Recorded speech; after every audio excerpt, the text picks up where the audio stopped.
Efésios capítulo 6, verso 10. Efésios capítulo 6, versículos 10 seguintes. Finalmente, irmãos, fortalecei-vos no Senhor, pelo seu soberano poder. Revesti-vos da armadura de Deus, para que possais resistir às ciladas do demônio. Pois não é contra homens de carne e sangue que temos que lutar, mas contra os principados, potestades, contra os príncipes deste mundo tenebroso, contra as forças espirituais do mal espalhadas pelos ares. Tomai, portanto, a armadura de Deus, para que possais resistir nos dias maus e manter-vos inabaláveis no cumprimento do vosso dever.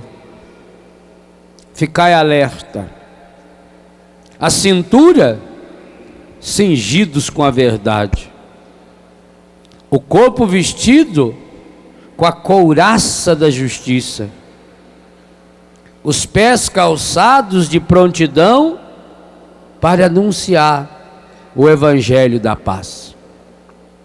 Sobretudo, embraçai o escudo da fé, com que possais apagar todos os dardos inflamados do maligno. Tomai, enfim, o capacete da salvação, a espada do Espírito, que é a palavra de Deus. Intensificai as vossas orações e súplicas. Orai em toda circunstância pelo Espírito, no qual perseverais em intensa vigília e súplica por todos os cristãos. Palavra do Senhor.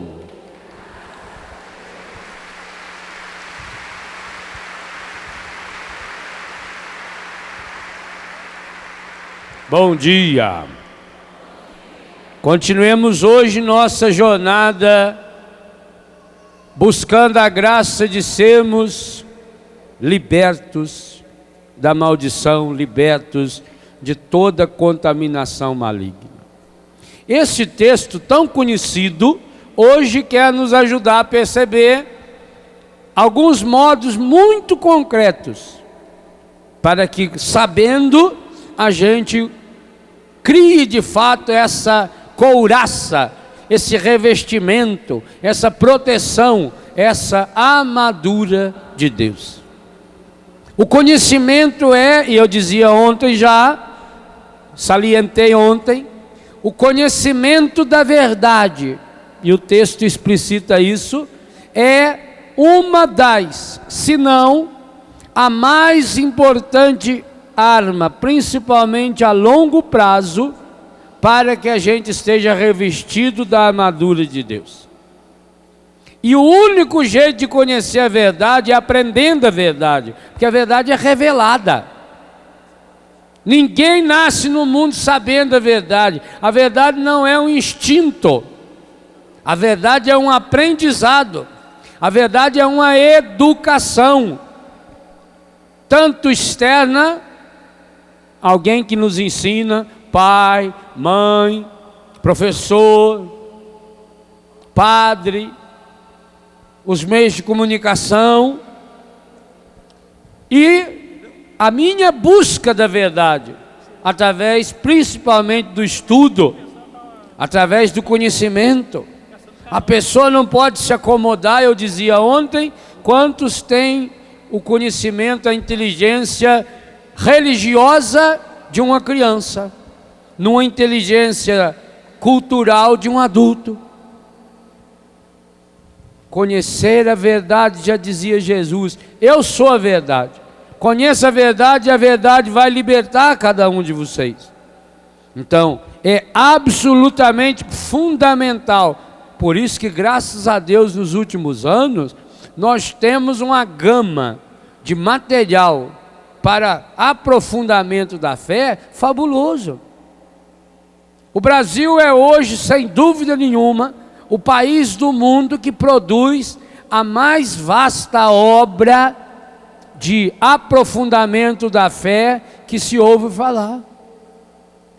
Você vai em países europeus, até porque o custo é muito elevado, ou mesmo na América do Norte, há editoras religiosas que lançam 1 ou 2 livros a cada mês. Você não vai encontrar nenhum CD, por exemplo, de pregação. O povo fica encantado, em Portugal fica encantado, quando a livraria da Canção Nova lhes oferece CDs de pregação. Eles não tinham pensado nessa possibilidade ainda, de colocar um CD no carro, ou quando estiver fazendo comida, ou lá no seu quarto, e ouvir uma pregação. Não tem. Eu dizia ontem que um dos grandes problemas da Europa é de fato essa ignorância religiosa, e essa é uma das grandes causas da contaminação. Mas por que eles não têm esse material? O Brasil saiu na frente. Agora, o que não pode, somos nós brasileiros não investirmos de fato naquilo que nós já temos. Então, a fé precisa ser esclarecida. O Papa escreveu, ainda como cardeal, e lança como Papa o compêndio do Catecismo da Igreja Católica. Por que o Papa manda, além de um catecismo que é perfeito, criar o compêndio? Para facilitar o aprendizado. Transformou o catecismo inteirinho num livro de perguntas e respostas. Aliás, lembra o catecismo antigo. O pessoal que tinha o catecismo antigo deve se recordar. Começava o catecismo. Quem é Deus? Deus é o Espírito perfeitíssimo, Criador do céu e da terra. Quantos deuses há? Um só Deus em 3 pessoas. O Pai, o Filho e o Espírito Santo. Então vinha fazendo pergunta. Por isso as pessoas sabiam melhor o catecismo. Agora nós temos também esse compêndio do catecismo. O catecismo inteirinho, transformado em perguntas com respostas simples, com resposta fácil, usando palavras fáceis. E ainda tem entre parênteses qual é o número do catecismo que corresponde àquilo. Então a pessoa que é um assunto que a pessoa quer aprofundar, ela recorre ao texto do catecismo. Porque a ignorância, principalmente religiosa, grave essa frase que eu vou falar com dor no coração. A ignorância religiosa tem levado muita gente para o inferno. E, põe lá ponto e vírgula. E tem criado antecipadamente o inferno para muita gente. 2 coisas que ela faz. A ignorância cria condições da pessoa ir para o inferno, porque a nossa fé é muito clara. Pessoa que morre separado de Deus, separado da graça de Deus, vai imediatamente para o inferno e nunca mais sai de lá. Mas a segunda coisa, talvez que seja muito pior ainda, porque pode levar para o inferno, leva uma pessoa só. É triste? É doloroso? Mas é um. Agora, quando ela traz o inferno até a pessoa, aí contamina todo mundo. Pior ainda, você pai e você mãe, vocês receberam um dom, que eu já falei muitas vezes, e que você encontra no meu livro Famílias Restauradas. Você recebeu o dom da bênção. Vocês lembram quando vieram avisar Jesus que tinha uma menina endemoninhada? E aí Jesus foi até a casa da família e chegou lá, era tarde. A menina estava morta no andar de cima. E já estava aquela montoeira de gente chorando e comentando: ah, morreu, já não adianta mais, acabou. O que Jesus fez? Chamou Pedro, Tiago e João, os seus 3 apóstolos íntimos de oração, os 3 apóstolos que acompanharam Jesus em todos os seus momentos de oração, no Getsemane e no Tabor, e chamou o pai e a mãe da menina. Quem subiu para fazer a oração com ele? Os seus 3 irmãos de oração e o pai e a mãe da menina. Não foi tio, não foi primo, não foi parente, não foi a coordenadora do grupo, não foi o arrecadador, não foi o sócio, não foi ninguém. Foi o pai e a mãe. Porque Jesus sabe que pai e mãe têm poder de bênção. Esse poder que está na mão do marido e da mulher, do pai e da mãe, e que vale do marido para a mulher, da mulher para o marido, dos pais para os seus filhos, essa bênção nem o Papa pode dar uma melhor. Se você tem um problema com o seu filho e tiver a oportunidade de estar com o Papa aqui na Canção Nova, se Deus quiser, o ano que vem, a bênção que o Papa der para o seu filho, você conseguiu uma vaga, entrou na fila, o Papa vai meter aquela mão santa dele na cabeça do seu filho. Ele não tem poder de dar uma bênção mais eficaz do que a sua, de pai e de mãe. A bênção de pai e de mãe, eu já expliquei isso, obriga Deus a abençoar. A bênção do Papa não obriga. O Papa é Papa para o mundo inteiro. É claro que é uma graça especialíssima, mas é muito mais emocional do que eficazmente espiritual. Ele, como Papa, não passa de um sacerdote que tem a mão ungida. Tanto que quando ele ficou Papa, vocês viram, não ungiu de novo a mão dele. Só abençoou o anel, mas não ungiu a mão dele, porque a mão dele já estava ungida como padre. Então a unção de sua santidade, Bento XVI, para abençoar, é a mesma que do Padre Léo, um padre que não vale porcaria nenhuma. E infinitamente menor do que a sua, de pai e de mãe, para os seus filhos. Para os seus filhos. Também não vai sair benzendo os outros aí que eles acham que você tem poder de bênção, não. Mas para os seus filhos, ninguém nesse planeta tem uma bênção mais eficaz do que a sua. Por isso Jesus leva o pai e a mãe, expulsa o demônio da menina e a menina ressuscita. A menina volta à vida. E aí diz o evangelista que Jesus entregou a criança nas mãos do pai e da mãe. Aqui vocês vejam a força da bênção. E como os pais não estão usando suas mãos para abençoar os seus filhos, e não estão mesmo. A coisa mais rara que eu vejo é um filho pedir a bênção do pai, pedir a bênção da mãe. Hoje é mais comum pedir a bênção do padre, que também já é uma coisa superada. Antigamente todo mundo tomava a bênção, mas a gente não vê. Na nossa família a gente não vê criança tomando a bênção de pai e de mãe. Por isso que vai crescendo. Parece que os pais têm vergonha da sua missão de pai. Então o filho chama o pai de você. Uma liberdade assim que... isso não está certo não. Isso é coisa do encardido, que é para tirar a força da bênção da família. Então o pai e a mãe, como não abençoam, primeira coisa que acontece, a fraqueza, o enfraquecimento. Mas se o pai e a mãe têm poder de abençoar, o encardido sabe disso, ele tem poder de criar vínculos espirituais negativos. E aí observem o mal medonho, terrível, pavoroso, de um pai ou uma mãe que pegam a roupa do filho, que pegam um objeto do filho, que pega o nome do filho, que pega o retrato do filho e leva lá naquele lugar onde o demônio dá assistência técnica 24 horas. Pensa. E aí invoca os espíritos e faz lá uma feitiçaria. Ah, minha Nossa Senhora. Chega em casa, a mãe põe a roupa no filho, reveste o filho com a maldição.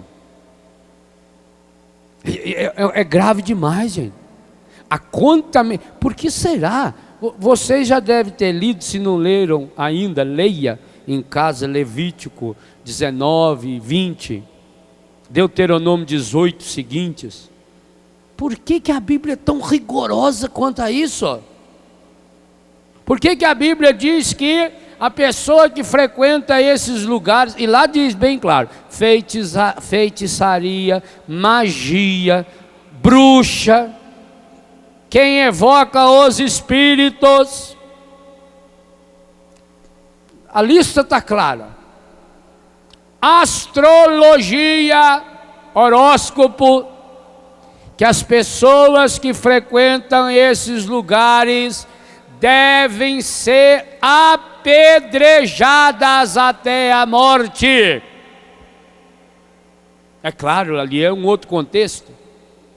Mas se chega a essa conclusão da palavra, é porque a coisa é grave demais. É porque é sério demais. É porque tem força. Feitiçaria tem força, sim. Não só pelo mal que faz, mas porque cria vínculos de quem faz. Porque envolve pai, envolve mãe, envolve marido, envolve mulher, envolve avós. Quantas famílias gastam tempo e dinheiro para oferecer os próprios filhos aos demônios? Hoje, inclusive, as religiões satânicas.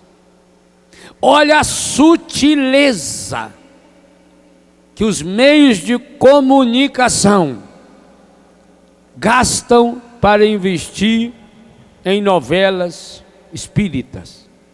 Ah, padre, mas será que só de assistir já contamina? Veja aí na produção nossa as pilhas que chegam de papel assim, telefonemas de pessoas sendo curadas agora pela televisão. Pilhas! Eu não sei quantos testemunhos eu já recebi de pessoas curadas de doenças gravíssimas quando a gente dá a bênção do Santíssimo na tenda. Olha o quanto testemunho que tem do amor vencerá. Mas são dezenas, centenas, milhares, no Brasil e fora do Brasil. Ora, se a palavra tem poder através da televisão, tem o poder de curar, tem o poder de libertar, de transformar. Eu uma vez estava atravessando uma rua no centro de Lisboa, sozinho. Quando eu estou no meio da rua, naquela travessia, eu escuto o meu nome, bem forte: Senhor Padre Léo, Senhor Padre Léo. Eu olhei, era uma senhora de uns 40 anos, bonita, roupa branca. E ela então, eu vou falar resumidamente, ela então me contou da alegria dela de me ver, porque ela queria me agradecer. Então Deus abençoe. Mas ela insistiu na história. Ela é médica formada há pouco tempo. Quando o médico forma lá, ele não pode sair e abrir um consultório. Ele tem que trabalhar durante um tempo em hospitais públicos assim, para pegar prática, para adquirir experiência. E é claro que quando chega um médico novo, os outros botam ele no pior horário. Ele novo tem que aprender. Então o horário dela era de 8, 9 da noite até 2 da manhã, num hospital público que atende os pronto-socorros, igual aqui no Brasil tem também. E ela foi então trabalhar, com todo aquele entusiasmo, alegria de jovem médica que quer curar todo mundo, quer salvar o mundo. Mas ela começou a ficar decepcionada, com ela mesmo, com a medicina. Porque nesses horários, normalmente, quem é trazido ao pronto-socorro?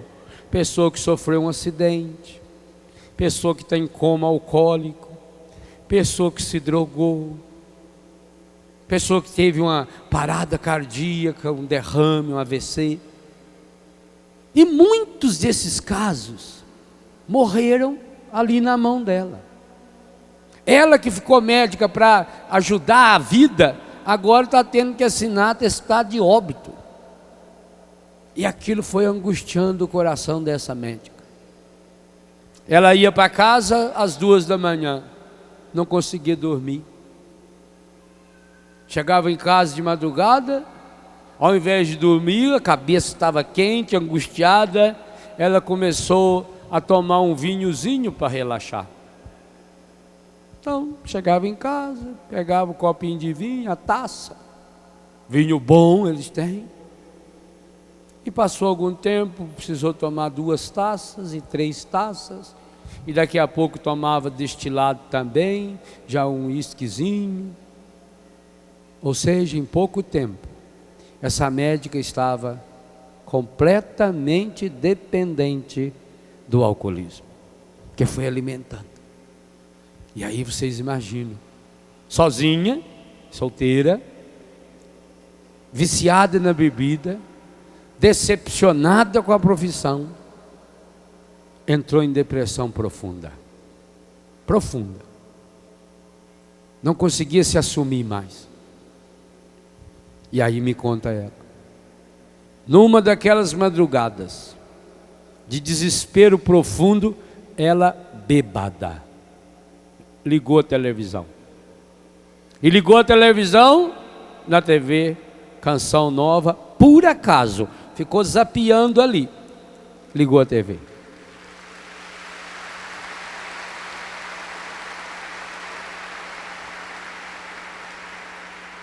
Por acaso, não sabemos por que, nem ela me falou, por que ela sintonizou ali.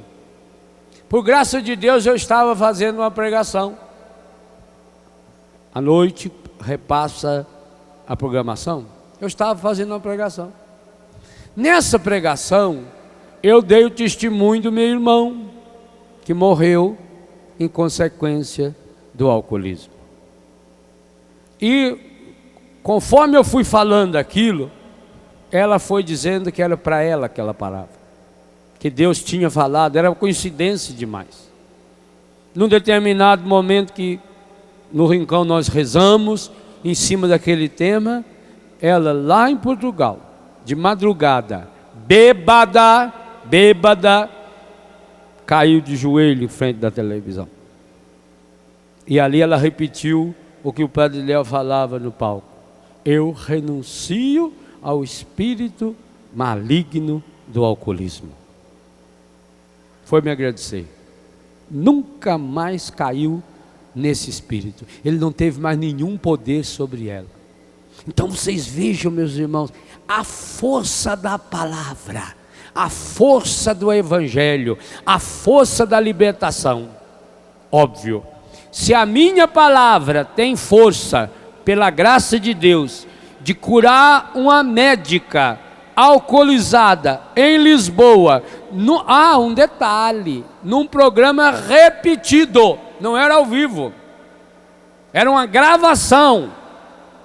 Se a palavra tem esse poder, o encardido, sabendo disso, usa ou tenta usar esse poder para que o mal atinja as pessoas, e atinge. A força que tem hoje os meios de comunicação a serviço do encardido é uma coisa descomunal. Hoje é o segundo elemento, e trabalhem em conjunto. Por um lado, as falsas doutrinas, por outro, os meios de comunicação usados errado. E digo uma coisa a vocês com dor no meu coração: muitos dos senhores, principalmente das senhoras, muitos, inclusive que se encontram aqui nesse rincão sagrado, são viciados em assistir essa novela espírita. Dá uma olhada como anda a sua vida.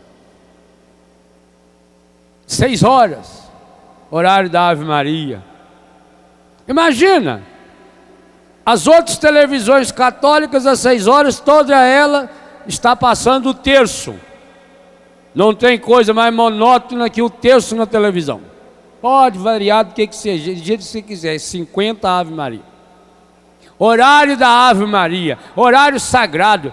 Se você antigamente viajando de carro, quando desse 2 para 6, você ligasse o rádio, podia ir passando de rádio em rádio, todo mundo estava tocando a Ave Maria e rezando a Ave Maria. Quantos comunicadores famosos rezavam a Ave Maria?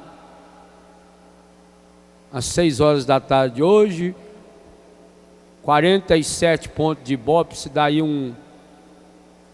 70 milhões de brasileiros está assistindo uma novela espírita, contaminando você, contaminando sua alma, contaminando os relacionamentos. Por que será hoje que é tão grande o número de casais que não conseguem viver bem?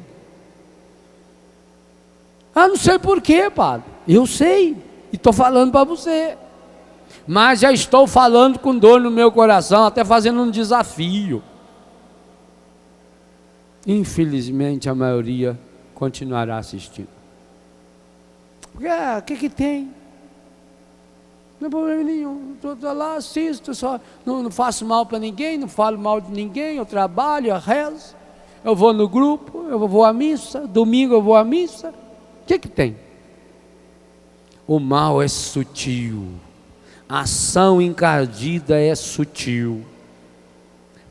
Entra no seu coração igualzinho. Deus usou o testemunho do meu irmão morto para, pela boca do padre irmão dele, curar uma médica em Lisboa. Isso que eu sei, igual quantos outros casos. Sutil, delicada a ação de Deus. O encardido também. Então a pessoa deixa-se alimentar pela ignorância. Por um lado, não aprofunda sua fé, não lê a Bíblia. Há católicos que nunca leram a Bíblia inteira até hoje. Mas, meu Deus, o livro que Deus escreveu para revelar-nos, inclusive para conhecer a ação maligna. Uma vez um padre me falou: vocês falam muito no demônio. Eu não falo demônio, eu falo do encardido, que é o apelido que a gente arrumou para ele. Que nem o nome dele a gente deve estar dizendo. Não, mas vocês falam demais. Eu falo menos ainda que na Sagrada Escritura. Na Sagrada Escritura tem explicitamente 211 vezes falando do demônio, no Novo Testamento. E somando tudo dá umas 300 vezes. Vou falar um absurdo aqui, mas se tiver errado é a Bíblia. Você conta depois. A Bíblia fala mais vezes no demônio do que no Espírito Santo. Vou repetir, pode gravar aí que o Padre Léo falou. A Bíblia fala mais vezes do demônio do que do Espírito Santo. Terceira pessoa da Santíssima Trindade, que inclusive foi o inspirador da Bíblia inteira.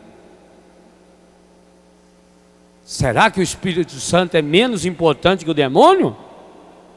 Não, óbvio que não. E por que então que fala tanto no demônio? Porque ele tem uma força imensamente grande. Porque ele não é só uma ideia, o mal não é uma ideia, o mal não é um princípiozinho que está disputando com Deus, não. O mal é um espírito que foi criado, que se rebelou contra Deus, que recebeu a graça de Deus. Os dons de Deus são irrevogáveis, Deus não tira, por isso que ele continua tendo poder, por isso que ele continua tendo instantes de conhecimento, e que tem um objetivo muito claro e definido: fazer perder as almas. Ele quer me perder e quer perder você. A maior alegria dele é quando ele consegue levar uma pessoa para o buraco, levar uma pessoa para o vazio. Então nós precisamos conhecer o jeito que ele age para ir impedindo essa ação em nossa vida. E aí depende de cada um de nós. Aí é esse revestimento espiritual que nós vamos aprofundar ainda hoje. Então, meus irmãos, se nós não nos abrimos para essa realidade bíblica, eu não consigo entender que até um ou outro padre chega a afirmar que o demônio não existe. Porque a igreja nunca fez o dogma, a igreja nunca declarou solenemente como um dogma a existência do demônio. A igreja também nunca declarou um dogma a existência do Brasil. E ele existe. E está aí. Você é deixar de ser besta. A igreja gasta os seus dogmas para verdades de fé, que nos façam crescer, para ressaltar um aspecto bonito, feito os aspectos de Nossa Senhora, que são dogmas. A igreja já não fez e não vai fazer. Pois está aí, vocês imaginam a petulância da igreja. A igreja tem que criar dogma aonde não há clareza de fé, aonde não há certeza para aquilo que foi revelado, que leva muito tempo para isso. Agora, para que o dogma dizendo que o demônio existe, se há mais de 300 passagens bíblicas falando sobre ele, se só nos evangelhos, quantas vezes Jesus mostrou a ação maligna e expulsou o demônio? Quantas vezes? Não acreditar nele é não acreditar no resto todinho de Jesus.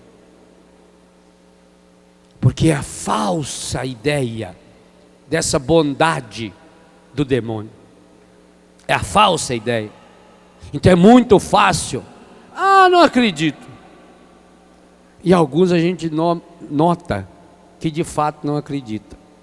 Porque vivem completamente dominados pelo espírito maligno. Quanta gente está indo para o buraco, meus irmãos. Quanta gente está indo para o fundo do poço. Quanta família destruída pela contaminação religiosa. E não há outro jeito senão renunciar. Aí vem esse outro lado da igreja. Por que que a igreja, toda a missa que tem renovação das promessas do batismo, por que que ela começa a renovação das promessas do batismo renunciando ao demônio, autor e princípio do pecado? Esses padres que não acreditam nele não podiam fazer também a renovação das promessas do batismo, e que se faz em vários momentos da vida litúrgica durante um ano? Renunciais ao demônio, autor e princípio do pecado. Renuncio. E continua assistindo essa porcaria, a alma gêmea. E continua ouvindo as músicas feitas para invocar os mortos. E continua assistindo peças teatrais espíritas que falam da invocação dos mortos, que tenta entrar em comunicação com os defuntos. A bruxaria é isso. Bruxaria é toda essa doutrina que evoca a presença de um morto. A psicografia tem a mão do demônio por isso que engana tanto, até na letra. Então a pessoa vai lá, está escrevendo aquilo lá, que é a bobagem. É uma pessoa que tem uma sensibilidade grande, que interpreta, e aí tem umas coincidências. Claro que tem coincidência, porque todo problema, todo mundo é igual. Os problemas são sempre os mesmos, só muda de endereço. Eu tenho percebido isso em todos os lugares do Brasil e do mundo onde eu vou. Normalmente a gente lê lá uma cartinha. Esses tempos até eu comparei a carta que veio do Japão com uma que veio dos Estados Unidos, com uma de Portugal e com uma aqui do Brasil, aonde eu ia pregar. As quatro parece que foi escrito pela mesma pessoa.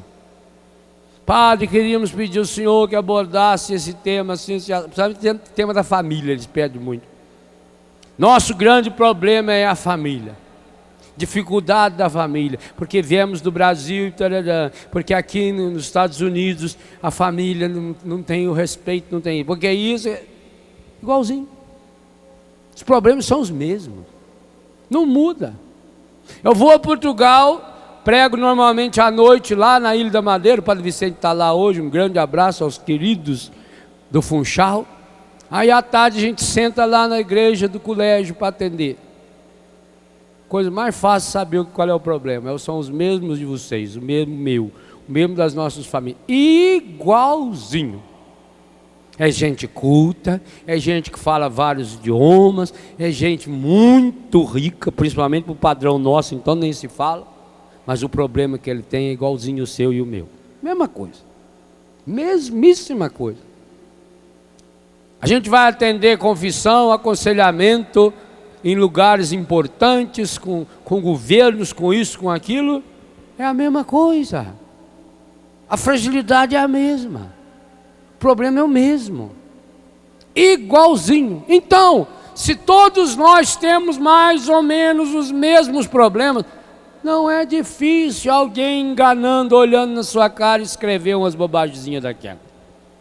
Não é difícil. Principalmente porque, se você foi lá, é sinal que você acredita.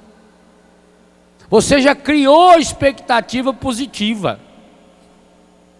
A autossugestão espiritual é uma arma medonha. Você foi, você já deu o primeiro passo. Você já abriu-se para a contaminação. E aí por trás está a mão maligna. Parece que inclusive você sente uma paz na hora. Nossa, aquilo foi um conforto tão grande para mim. Eu fiquei tão tocada. As palavras que ele falou, foi para mim que ele falou. Pega na sua sensibilidade.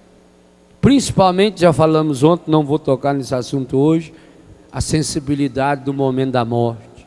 De quem perdeu um filho, de quem perdeu o pai. A pessoa fica frágil. A gente faz qualquer... Olha, na dor física, ou na dor espiritual, ou na dor afetiva, a gente faz qualquer coisa. Desespera, vai lá e faz. Mas precisa renunciar. Nós estamos falando de uma necessidade que a igreja acredita. Eu não estou falando de exorcismo. Exorcismo, a não ser que o padre tenha autorização explícita do senhor bispo diocesano, ninguém pode fazer, nem outro padre e nem bispo. Ele tem que ter autorização para isso. O bispo pode fazer dentro da diocese dele, fora dela também não pode não. Aí ele tem que ter autorização do bispo da diocese.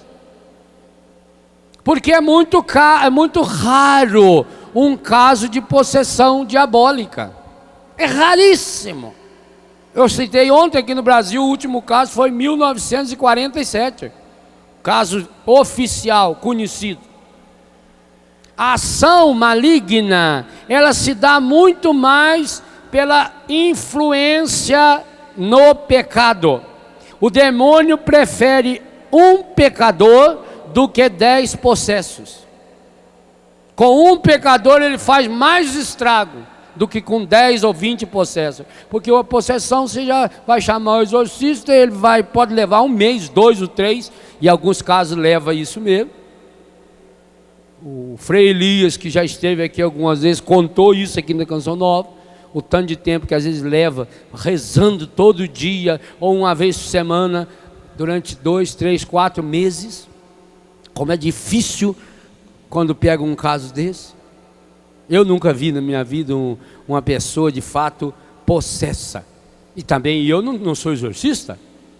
O que eu posso fazer é, primeiro, eu posso e devo, você também, renunciar conscientemente, livremente. Eu renuncio ao demônio, autor e princípio do pecado. Eu renuncio a todas as suas obras. Eu renuncio ao ódio e tudo aquilo que nos desune. Eu renuncio. Para viver na liberdade dos filhos de Deus, eu renuncio ao demônio. Isso eu posso fazer e você pode. Aliás, você pode fazer essa oração em qualquer momento, em qualquer lugar. Pegue lá no folhetinho quando tiver e guarda. As 3 fases da renúncia, para que você depois possa manifestar a sua fé. Creio em Deus Pai, creio em Jesus, creio no Espírito. E a segunda coisa que nós podemos fazer, você pode e eu como padre, nós podemos fazer oração de libertação.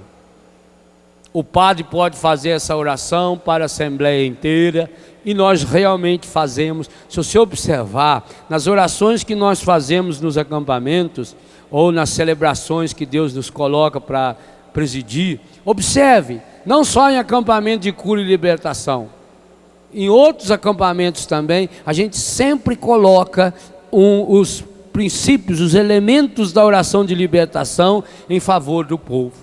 E você, o povo, você que pertence à igreja, você que é fiel leigo, você pode fazer essa oração para você, que é mais importante, e para as pessoas que estão ao seu redor, para a sua família. O pai pode fazer para os filhos, a mãe pode fazer para os filhos, marido pode fazer para a mulher. Quantos casos, por exemplo, que eu citei ontem do alcoolismo, e hoje citei esse caso da doutora lá em Portugal. Quantos casos que a mulher fica 10, 20, 30, 40 anos sofrendo com o alcoolismo do marido, e hoje já tem marido também sofrendo há muito tempo com o alcoolismo da esposa, e nunca fizeram uma oração de libertação. Nunca fizeram. Até pede oração, mas não faz. Faça. Ah, padre, mas eu não sei, eu não tenho livro para isso. Não precisa.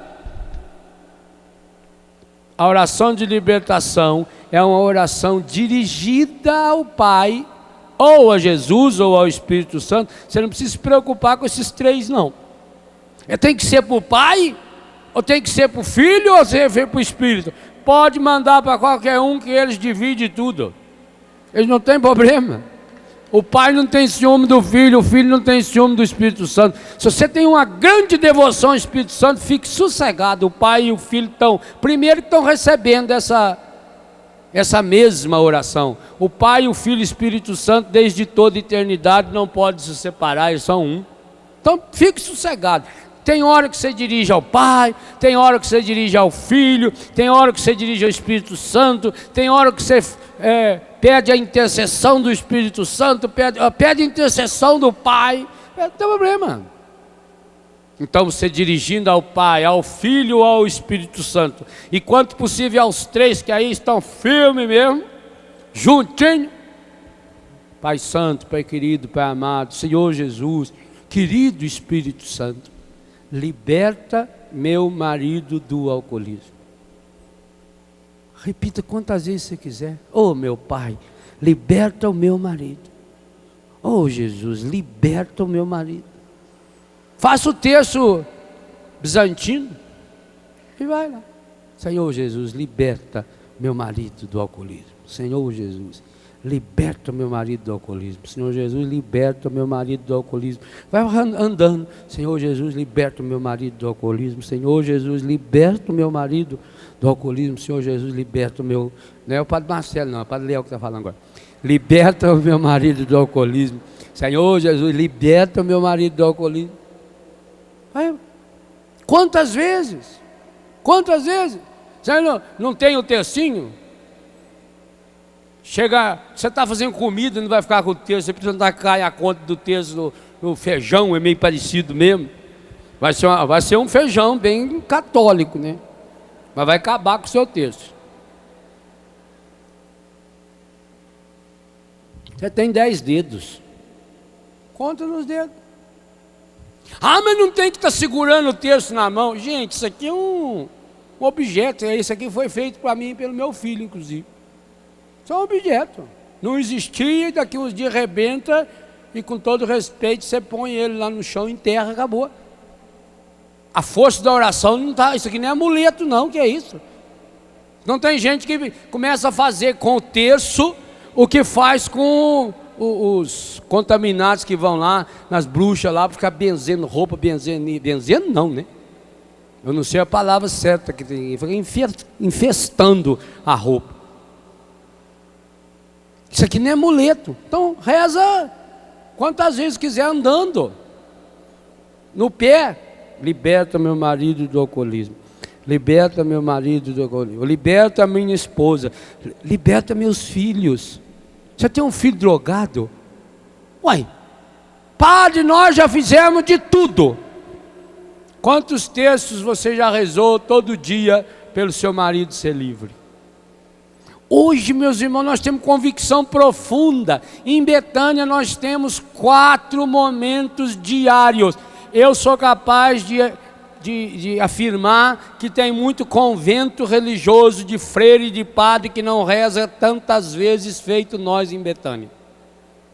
Nós temos a oração da manhã todos os dias, nós temos a oração do meio-dia todos os dias em comunidade, nós temos a celebração da Eucaristia todos os dias à tarde, nós temos a oração da noite todos os dias em comum. E aí, além disso, cada consagrado tem que tirar 1 hora por dia para estar diante do Santíssimo. O consagrado de Betânia tem 5 momentos de oração diária. Os monges têm 7. Mas por quê? Porque nós queremos ser mais bonitos que os outros? Não, porque nós sabemos que estamos em batalha. E essa batalha está aí no começo do texto que inspira a manhã toda de hoje. Essa batalha não é contra homem, não é contra o traficante, não é contra aquele meio de comunicação que está na mão de um poderoso, não. Essa batalha é contra os espíritos malignos, essa batalha é contra o encardido.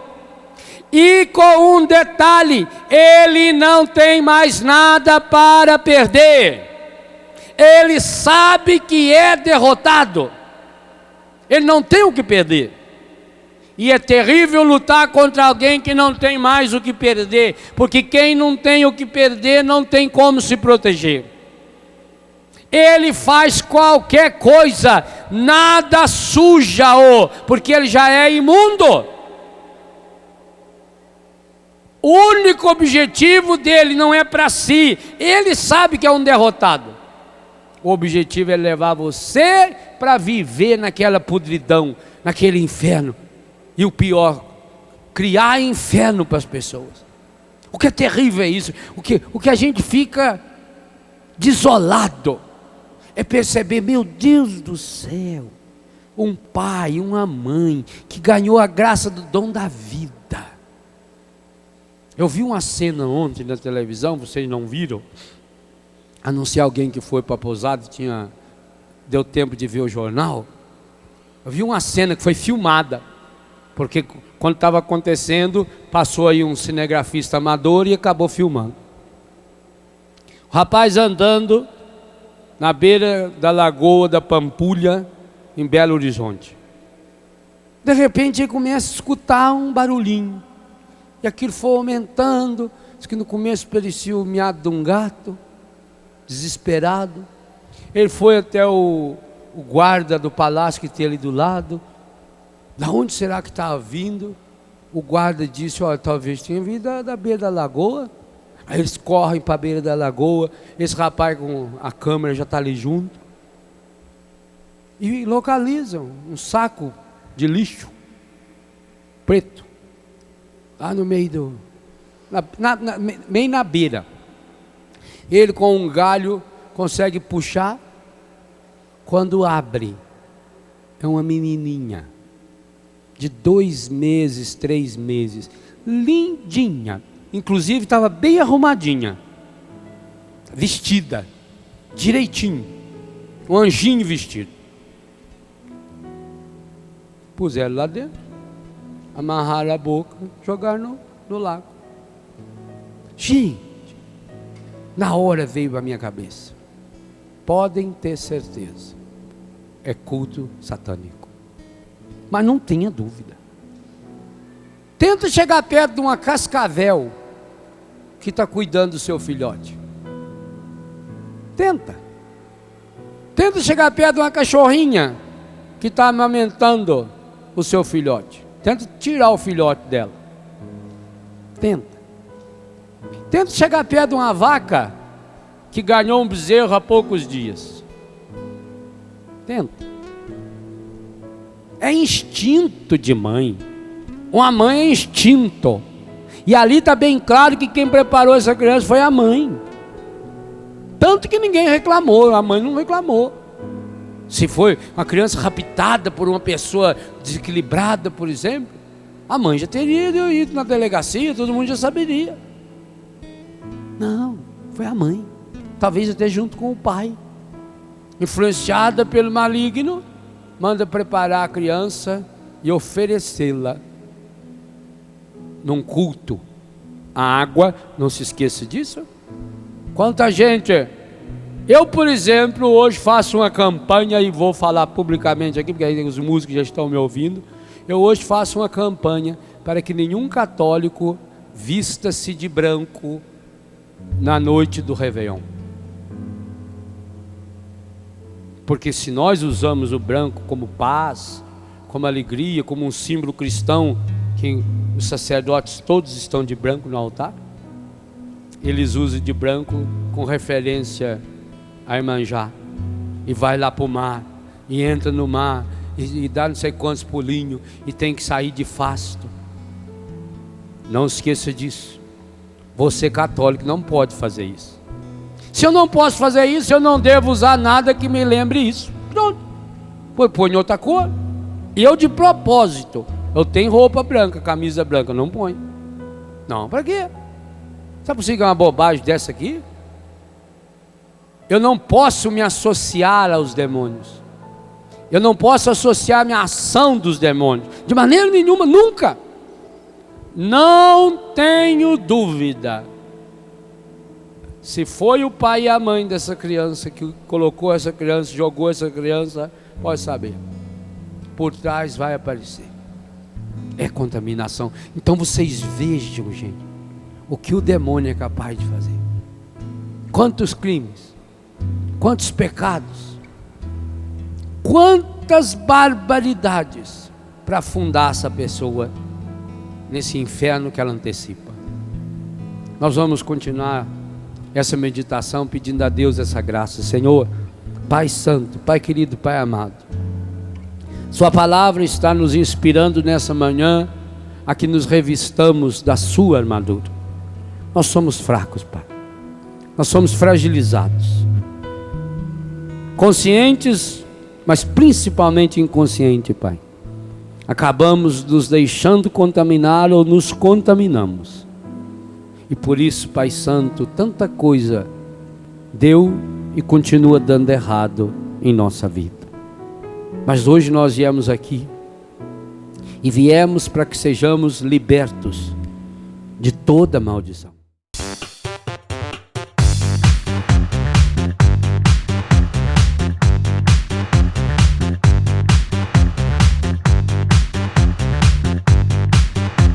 CançãoNovaPlay.com. Assine já!